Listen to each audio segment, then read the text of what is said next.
Hello and welcome to DIY Hair School, and today I'm going to show you how to do a fluffy messy bun with just a scrunchie.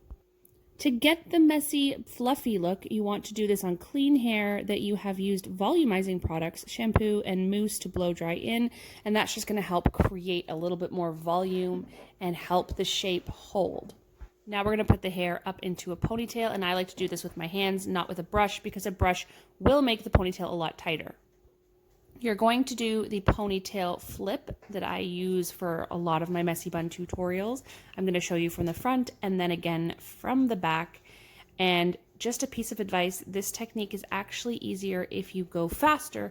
The slower you go, you kind of overthink it and it's easier to mess up.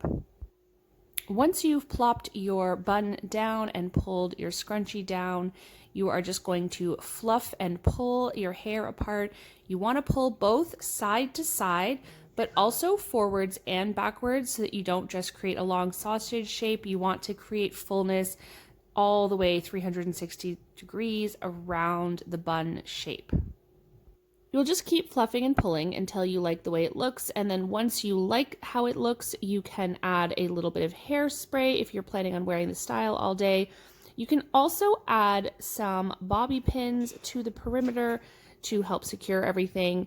And then I like to go through and just pull at the base of the hair, and this is what's going to give you that really soft, fluffy, puffy look, and is going to actually make you look like you have so much more hair than you actually do.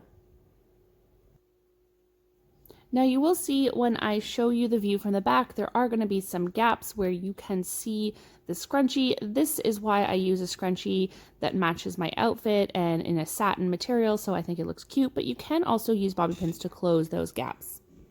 Thank you so much for watching today, guys. That is today's lesson on DIY Hair School. Subscribe so you don't miss any of my tutorials. Check me out on TikTok and on Instagram, and let me know in the comments what else you'd